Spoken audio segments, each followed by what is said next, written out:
Hi guys, James at RampantLionReviews again for you today with another beer review. For this one we are going to have a look at another collaboration beer, and this one is kind of the second in a sort of two-part release from both of these breweries actually. So I'm curious to see how this second one compares to the other one that we reviewed before. So on the home side this brewery is Swedish and on the away side it's English. Both of these breweries have featured on the channel before, albeit the Swedish brewery has featured far more frequently than the English one, and this is in fact only the second time that the English brewery has featured on the channel actually, and that was in the kind of first of this kind of two-part release actually. So for this one then we are going to head up towards Gothenburg once again. Göteborg as you'd say in Swedish, the Swedish craft beer capital up there on the west coast. Got to get the Gothenburg catchphrase in when we're reviewing Gothenburg beers, but we're going to go out to the east of the city to Landvetter once again, and we're having a look at yet another beer from the wonderful Brygger. So this one is a collaboration with 5 Points Brewing, who are from Hackney in East London.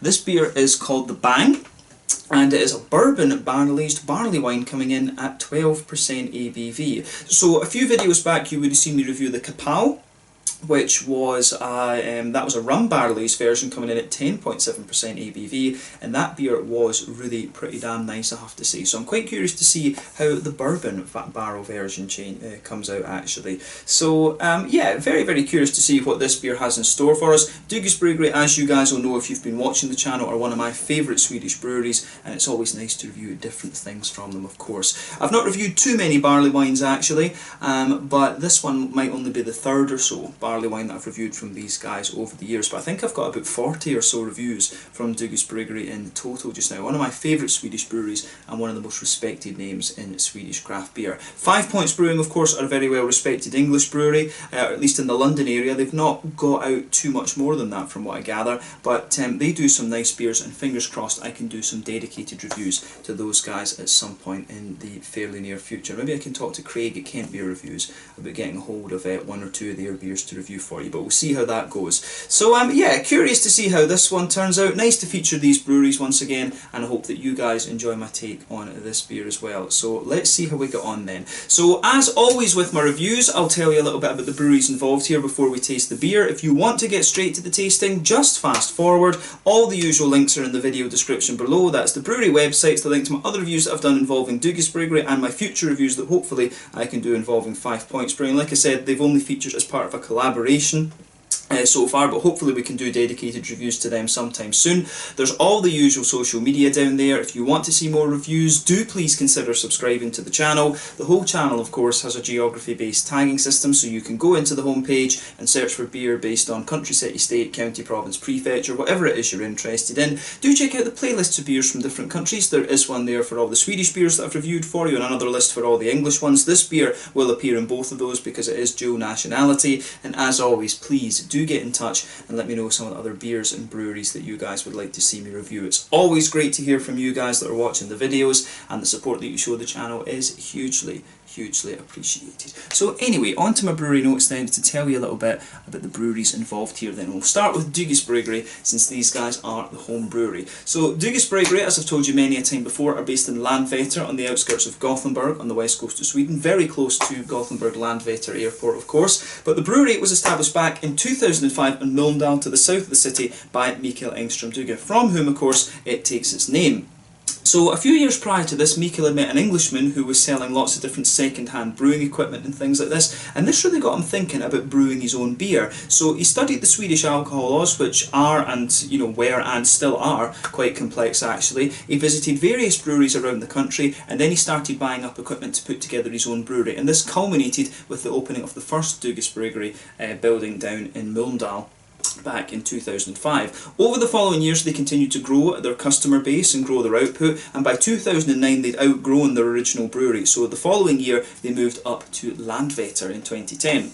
So, the older brewery had a capacity of 1,500 hectolitres of beer per year, but the new brewery started with a capacity of 8,000 hectolitres, and this has been more than doubled in recent years. Over the years, they've become really well known for their they're well known for their imperial stouts and their fruit beers most off, but more recently they have been diversifying their styles a little bit. They've invested heavily in their barrel aging program, the Future series, of course, of which this beer is a member. But recently they've been producing a lot of IPAs and things as well. They've got the Crush and the Fresh series, which are the New England IPAs. They've also got the Bite series, which is the West Coast IPAs. And there's some really interesting beers in there, actually. But the brewery are also one of the co-owners of the Two Brewers beer bars in Gothenburg, and Mikael's daughter Ida, along with her husband John, they run Electric Nurse Brewery, and I think they are one of the co-owners in the Two Brewers beer bars. But you also have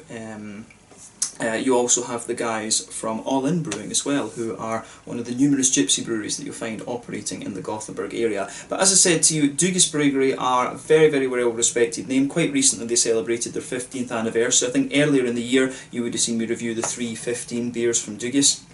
The sour, the IPA, and the stout. They were all quite interesting beers, I have to say.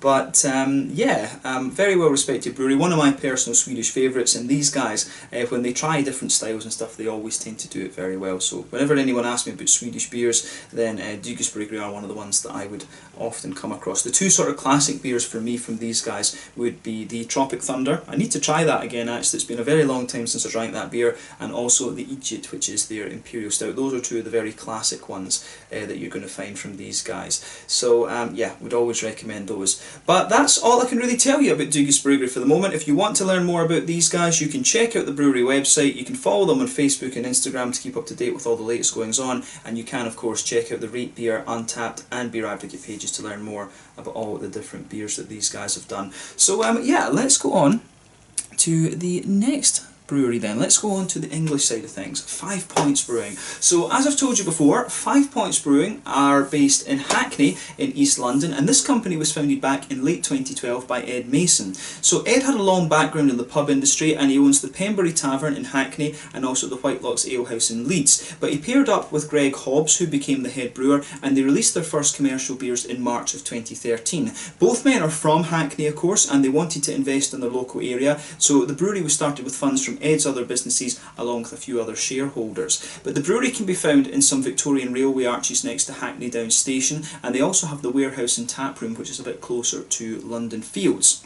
But over the years, these guys have continually expanded the capacity of the brewery, and they've had several rounds of crowdfunding to do this. They seem to get a lot of support from their local community, actually. But the brewhouse is apparently run completely using renewable energy, which is quite impressive when you consider how urban it actually is. But in 2018, they completed the refurbishment of the Pembury Tavern, which is right across the road from the brewery, and this acts as the brewery tap room, and they've got 22 different lines of beer in there, and they've produced quite a few different beers from what I understand over the years. It's difficult to tell you an exact number of that because it seems to vary every time I check the Untappd, but these guys do lots of different styles. They've got the more traditional English styles, like I think they've done bitters and porters and all of these kind of things, and they do have the more kind of American style beers as well. There were a few German ones, I think, actually, when I looked at it too. So yeah, quite an interesting brewery, this one, and hopefully I can, when I do make it to London again, I can go with Craig and do a few tastings there or something. There's so many breweries in London these days that you would need probably a week or two in the city to actually go and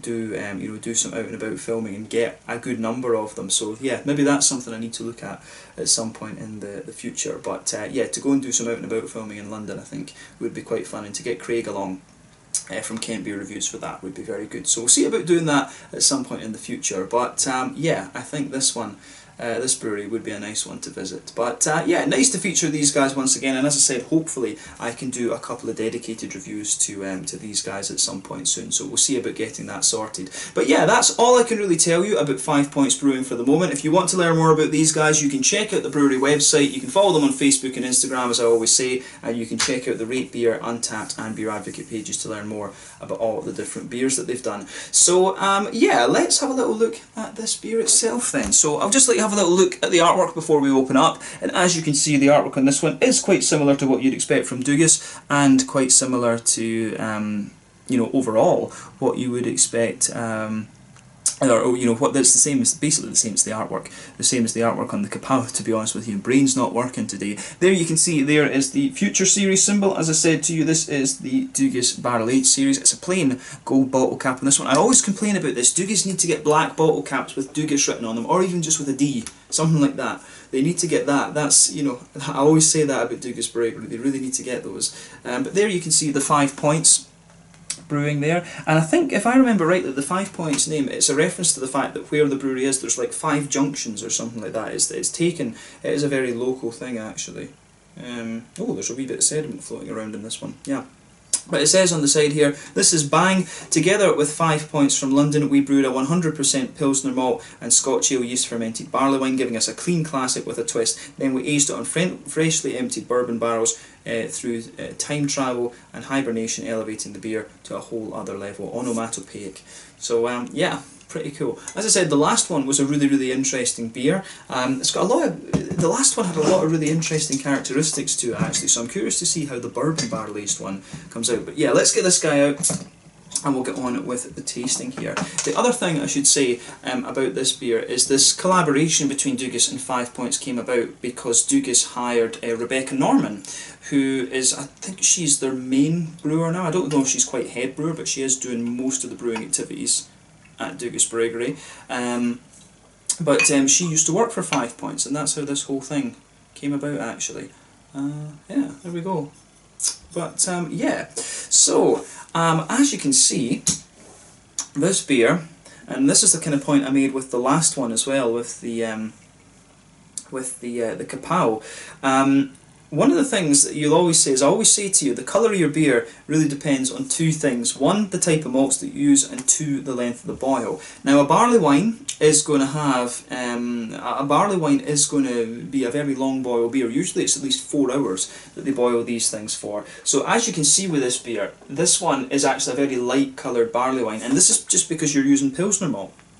So this kind of goes to show you that Pilsner malt, normally if you think about a regular Pilsner beer, it's a very light kind of golden straw colour, and this one really highlights what goes on when you do a long boil. It means that the sugars caramelise more, and of course as a result of that you get a darker coloured beer. So this one really shows you what happens to Pilsner malt if you put it on a long boil for like 4 hours. If I remember rightly, at Pilsners, I think it's usually a 90-minute boil that you use for a Pilsner beer, if I remember rightly. I'll need to check that. It'll be 60 minutes or 90 minutes you'll use on the boil for a Pilsner beer actually. So yeah, very long boil things these actually. But yeah, this just goes to show you, one single malt in this, a Pilsner malt. Not something, if I was brewing a barley wine, I wouldn't think to use Pilsner malt as the base for it. You know, I would probably be using a few American malts and stuff like this, you know, like Turo and all of these kind of things. So yeah, this just kind of goes to show you what you can do with the style. Remember, of course, that the barley wine is related to the paleo, the IPA, the double IPA. It's basically the big brother of the double IPA, but I've never really been quite clear actually on what the difference between a barley wine and a triple IPA is, to be honest with you. That's something I would need to look up a bit, but all of these styles are related through the malt to hop ratio essentially.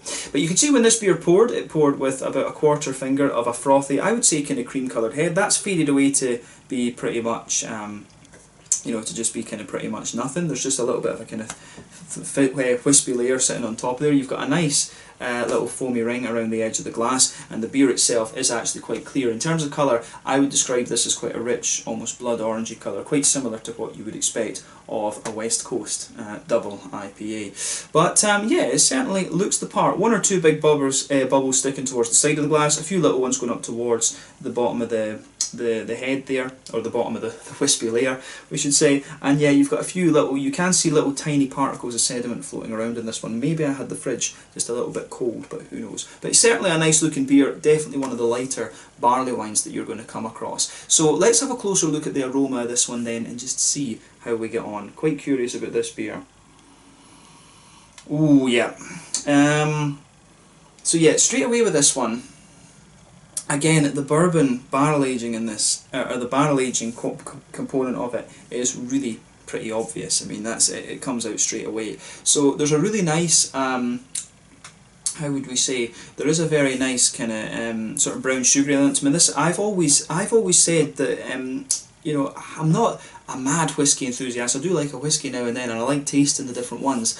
But I've always felt that the American bourbons are a lot sweeter and more kind of sugary, if you like, than the Scotch whiskies are. And it's the same when the Americans took all these beer styles over to the States. They came back and, you know, they were like sugary as hell and things, and that's what we all grew to love. We're all sweet tooths, especially in Scotland. I always say the Scottish sweet tooth. That's the reason behind the Scotch ales. But yeah, with this one you can really smell that the bourbon element out of this one. I really like how this goes together. So you've got a lovely, you can smell a kind of woody backbone to this one. You can definitely smell the oak coming out of this, but sitting on top of that, you've got that brown sugar from the bourbon that's really coming out of it quite a lot. Yeah.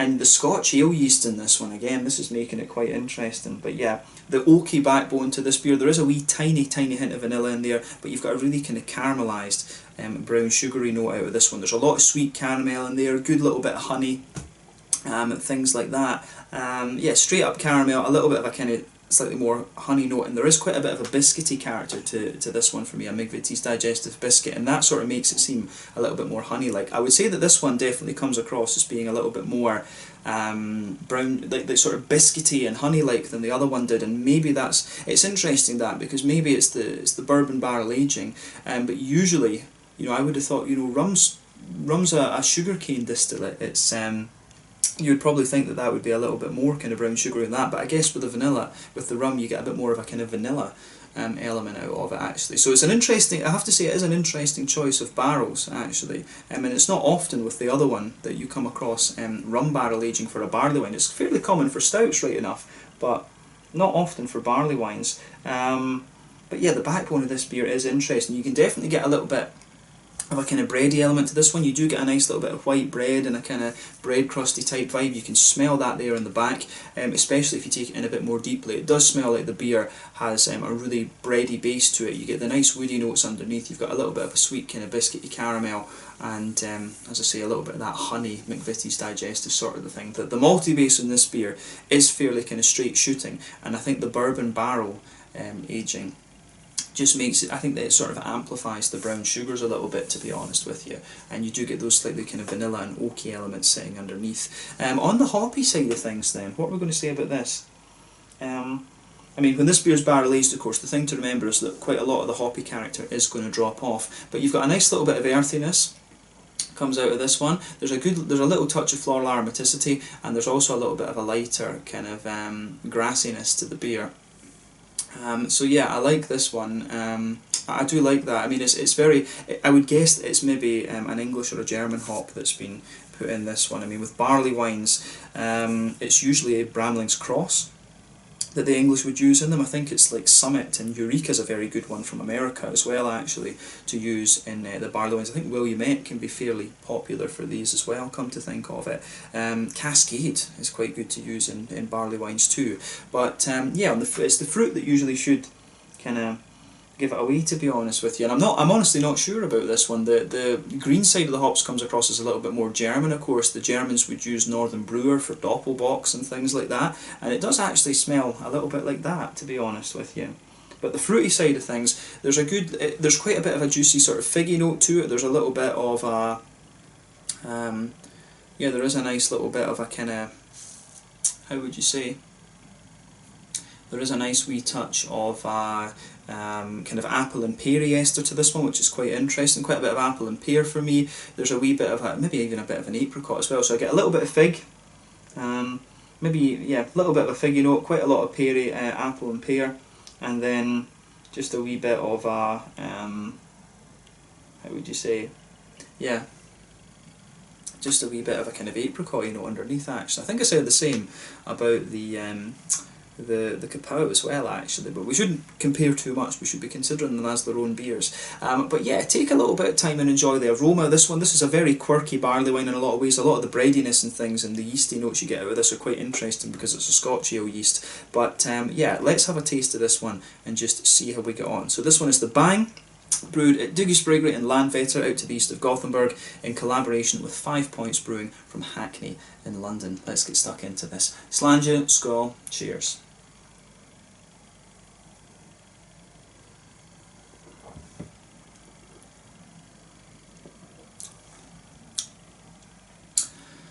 That's a very, very nice beer once again. And you know, this is the thing with Dugas. They're a very, very capable brewery, and 5 points, of course, they seem like they will be very capable in that sense as well. And I mean, Rebecca must be a solid brewer if Dugas are taking her on to brew their beers. And this is really nice. As I say, it's not a conventional barley wine in the sense. I mean, the first thing that strikes me about these beers is it almost has this one. It almost has a little bit of that kind of very strong Maibock type quality to it. If you think about the German Maibocks, it's not a million miles. The flavour profile of this one is not a million miles away from the Maibock, like a very boozy Maibock.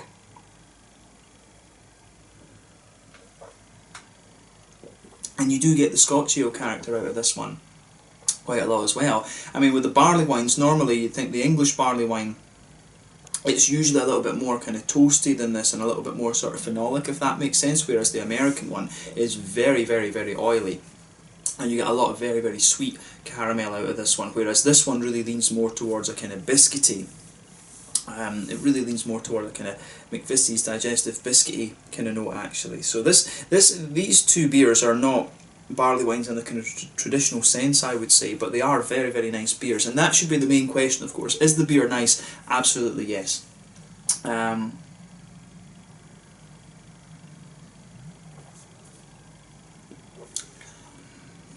But yeah, this one again, it gets a thumbs up from me. Oh, took a little bit of that down the wrong way. Don't know how I did that. That's not a good thing to do in a review, of course, but yeah, happens sometimes. But yeah, where to start with this beer then? It does get a thumbs up from me, like I said, despite the taking a bit of it down the wrong way.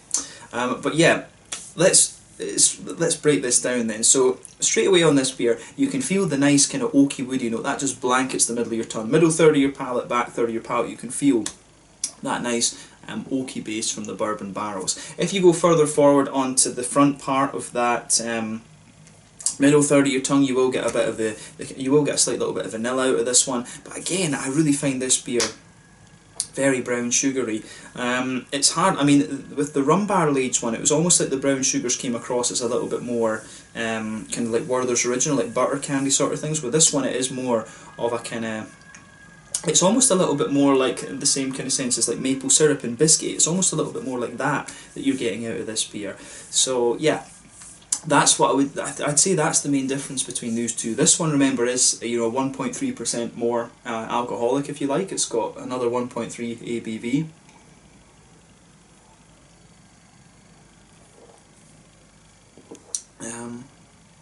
So yeah, it really is quite. It's very nice, this beer. As I say, it's definitely a sipper though. This is one that you want to share with a friend, and that's what I'm going to do after we finish this video. But yeah, on top of that nice slick woody base that the beer has, you do get a little bit of breadiness in this beer, both in the middle third of your palate. It's got quite a sweet, almost wholemealy type bread thing. It's not too dry bread, it does come across as quite a wet thing, but yeah, you get quite a bit of breadiness, I think, in the middle of your palate, and it does spread further back towards the back third of your tongue as well. So I really like how that side of it goes together as well. Actually, it gets a thumbs up from me in that regard. There's one or two little woody elements, as I say, come out of this one behind the kind of smoother oak. You do get a little bit of a woody note to it, and if you go to the very centre of your palate and just move forward, you will get a wee bit of a very slightly nutty character to this beer as well. But yeah, on the back third of your tongue, then you do get a little bit of. You can pick out one or two little grainier elements to the beer, but then as you come further forward, it just smoothens out a wee bit, and you get some nice, in the very centre of your palate, you do get a nice straight up sweet caramel. You get a little bit of, as you move further out from the middle of your palate, you start to get a bit more of a kind of honey element to it, and you can feel those kind of McVitie's digestive biscuity notes as you move out towards the very edge of the middle third of your palate there. It's really interesting how this one, pardon me, goes together. As again, it's a very straight shooting barley wine. This one is by no means the most complex of barley wines that you're going to come across, but as I said, it really has a lot. This beer for me, it has a lot of kind of Maibocky type character to it, and that would kind of make sense when it's got Pilsner malt in it. You know, it's got German malt, and I think I did say the same about the other one. There is quite a bit of German character to this, but the Scotch ale yeast is kind of similar as well. If we compare the beer to the Scotch ales, you know, the way that the brown sugars come out in this one, even though the beer is very boozy, it comes out a little bit more like a sort of 40-50 shilling. It's got that level of brown sugar into it, because with the Scotch ales, of course, the further up the shilling scale you go, the darker and more kind of oily the brown sugars get. But even though this beer is boozy, the sort of brightness of the sugars comes across about the same as a kind of sort of 40-50 shilling Scotch ale actually. So this is it's a really interesting one. So for me, the style that this fits most closely into would actually be Maibock, and I'm pretty sure that if I tried this beer blindly, I would probably think that this was a Maibock. I would think this was a... I don't know if I'd pick up the booziness in this, because it is actually probably I'm not sure, because it's quite big and oily, that's the thing. If I was blind tasting this, I really think I would guess that this was a Maibock. And the other thing I would say about this, I'm not sure that I would immediately pick up the barrel aged side of this either, because remember, with the barrel aging, what normally happens is the beer, it sort of thins out the mouthfeel of the beer a little bit, and in exchange you get all these sort of infused flavours. I'm not sure that I would pick up immediately that this one was a barrel-aged beer, but in fairness, as you go further into the aftertaste, in the middle third of your palate, it smoothens out a little bit, it slickens up, and you do get a little bit of the kind of vanilla from the bourbon barrel aging coming out of this one, which is quite nice actually. So yeah, maybe I would pick that up actually. I'm not 100% sure, but yeah, it really does strike me as a bit more like a kind of Maibock, this beer. That's what I would probably say if I was blind tasting this one. I'd be very surprised if I picked out that this was a straight up barley wine. And this is one of the great things about reviewing all these beers for you, of course. You will get really random, kind of quirky type things like this. So yeah, in terms of the hoppy side of the beer then, I think we've covered the malty side of things well enough. But in the back corners of the palate, yeah, you get a little bit of a kind of slightly earthy character out of this one. It's quite a noble earthiness. Again, there's a lot of German character to this beer for me, but as you move further forward, it does get a little touch herbal, and as you reach the front corners of the palate, it is a little bit more, it does have a wee touch of a floral aromaticity. Then round the front curve of the tongue, it's just a little bit lighter and more grassy in that sense. So I really like how that side of the beer goes together actually. But yeah, on that front third of your palate then, you get that nice oily bubble where those juicy fruity esters just roll their way out of the beer. And again, I really like how this how that goes together in this sense. It's quite interesting, the fruity side of this beer as well. So let's examine that a little bit more closely. Remember, with the hops, I'm saying that this one's quite noble and German in its characters, but remember, a lot of the hoppy qualities, if they have used an American hop in here, which probably no Indugas they have, to be honest with you, I would think that. But yeah, if they have used an American hop in this one, a lot of a lot of it will have dropped off during the barrel aging. That's what happens.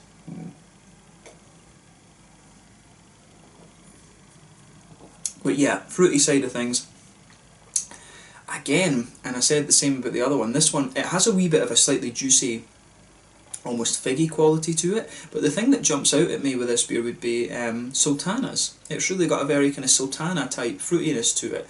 If you go towards the back of the front third of your palate, you do get a little bit more of a kind of red raisiny type note out of it, but then as you move further forward, it really becomes a bit more like the kind of dried white greeny grapes. You really get a bit of that out of this one. There is maybe a wee touch of a slightly dried apricot-y note in this. The fruity side of this beer does come across as very dried fruit, to be honest with you. And then as you reach the kind of front part of your palate, it's a little bit more peary. Maybe there's a teeny little bit of a maybe there's a little bit of an apple-y ester in this one as well. So again, yeah, the fruity side of this beer for me, it really does come across a little bit more like a Maibock actually. I mean, and I don't know, I can't remember exactly what I said about the Kapal, but a lot of the character in this beer for me is very, very German, Maibock-like, really, very, very much. So yeah, really interesting beer, this one, and definitely worth a try. If you find yourself in Systembolaget and you can see this beer, I'm not sure exactly where you would find this one on the shelves, but I think I got this one through the local. If I remember, I forgot to mention that I got this through the local order on the 1st of November. So yeah, quite a cool one, I have to say. But yeah, in terms of the mouthfeel then, I think we've covered the flavour profile quite well. I would say that this beer is pretty full-bodied. Yep, carbonation's very, very smooth in this one.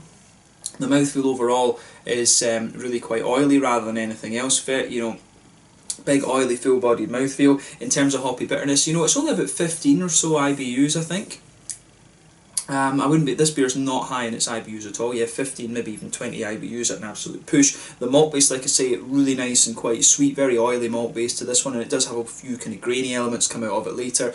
The barrel aging really gives the beer a little bit of slickness underneath. Then the fruity side of this beer, very dry and fruit, you know, very dried fruity flavours out of this. But the fruits overall, I would say, feel quite oily in this one. It is just a big oily beast of a beer, this, actually, but again, it's another really, really solid effort from Brewing. The Scotch ale yeast is doing some really interesting things in here, and the Pilsner malt, I think, works very, very well, but it does give the beer a lot of a very strong kind of Maibocky type quality, actually. So yeah, that's a very, very interesting point about this one. I think the thing that would probably distinguish this beer from being a Maibock, if I remember rightly, the bocks, bock beers are lager beers, and this is an ale, so obviously it's the difference. It's the temperature fermentation that's the difference. Bottom fermenting is the ale yeast, the higher temperature fermentations, whereas the lagers, the top fermenting yeast, they you know, do their thing at about 10 degrees. That's probably the main difference with this, but yeah, hell of a lot of German character in this beer in my opinion, and I think that rounds off this review quite nicely. So yeah, let's leave it at that for this one. This one was the Bang, 12% bourbon barrel aged barley wine with a Scotch ale yeast and a lot of Pilsner malt in it from Brewing and Landvetter just outside of Gothenburg, in collaboration with 5 Points Brewing from Hackney in East London. So yeah, half English, half Swedish barley wine. This, a lot of Maibocky character in my opinion, but another very, very solid beer, and that's not a surprise from Brewing, to be honest. I've had some very, very good beers from these guys over the years, and as I said, hopefully I can do some beers from 5 Points over the next while. We'll see about getting that organised. But yeah, let's leave it at that then. Once again, thank you for watching my beer reviews. Until the next time, please like, subscribe, share, all the usual YouTube stuff. Let me know your own thoughts on this beer in the comment section below. Let me know what your favourite beers are from Brewing and from 5 Points. We will return to both of these breweries, fingers crossed, over the next little while. But check out my social media, check out both of these breweries, have a go at this beer if you can, and I'll catch you guys with more reviews very, very soon. Slàinte, skål, cheers, catch you guys later.